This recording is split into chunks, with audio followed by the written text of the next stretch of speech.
The horrors of the Rackley house.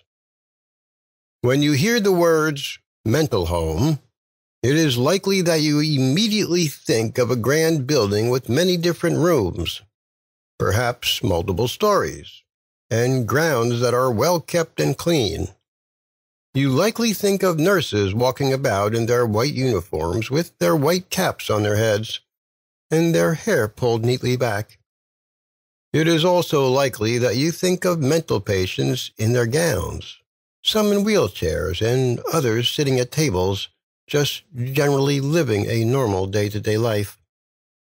Although we would like to paint the perfect picture of a mental home in this way, you already know that not all mental homes are perfect, and many have been marred by cruel treatment of the patients.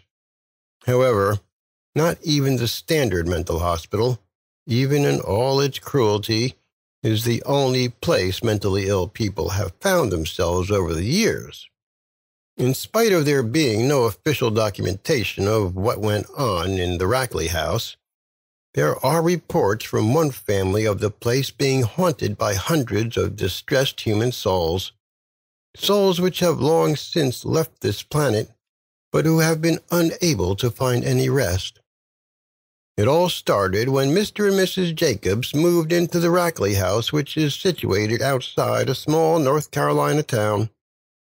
Mr. and Miss Rackley were siblings who owned the house together, and though they had been living in the house for many years, they were having money problems and decided to rent out the house to a family. The Rackleys lived with the Jacobs inside the house, and it wasn't long before the Jacobs began noticing strange things taking place. When the Jacobs moved into the house, Mrs. Jacobs was pregnant with their second child.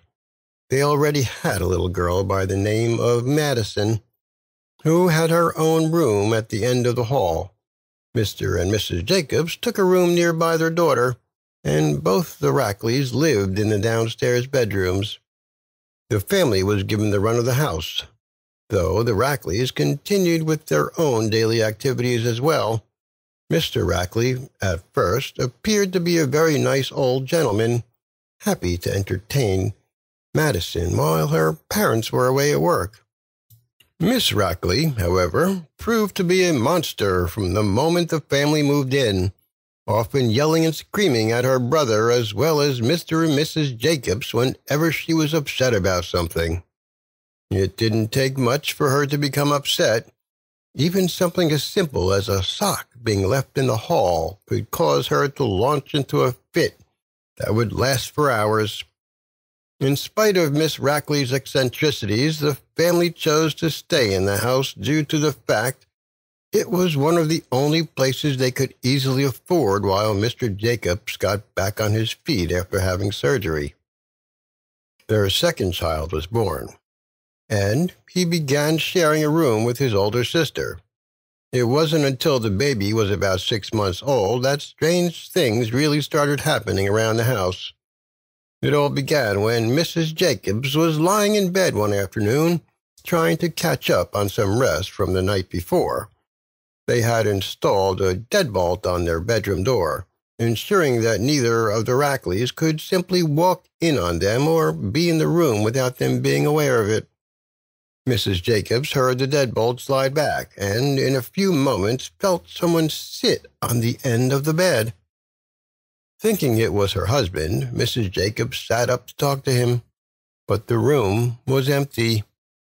The door sat slightly ajar, so Mrs. Jacobs got out of bed and checked the hallway, but again, she found no one. Wondering if it had been some sort of a strange dream, Mrs. Jacobs slid the lock back into place, then went back to bed. But that was just the beginning. Apparitions began popping up all over the house.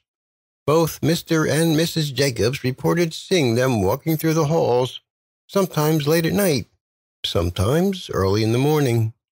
They were apparitions of men and women who looked as though they were in pain, or that there was something else incredibly wrong with them. Their daughter, Madison, also told her parents she would wake in the night and see the outline of people, watching her and her brother sleep at night. Though the parents had also installed locks on their children's doors, they found the news to be quite unsettling.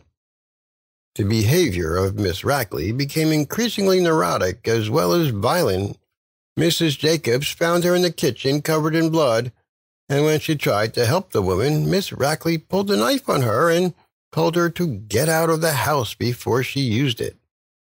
Though Mr. Rackley was seated at the table in the kitchen during the interaction, he ignored the entire situation, instead focusing on the paper he had in his hands.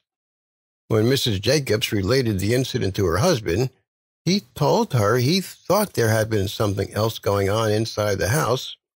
He had been putting some of their things in storage earlier that afternoon, and thought they had been given a specific shed in the back of the house because the Rackleys had their own storage.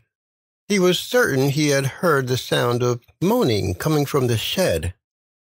To make matters worse, the lower part of the backyard was covered in all kinds of bones, some that were clearly cats and dogs, others that he wasn't sure if they were human or not.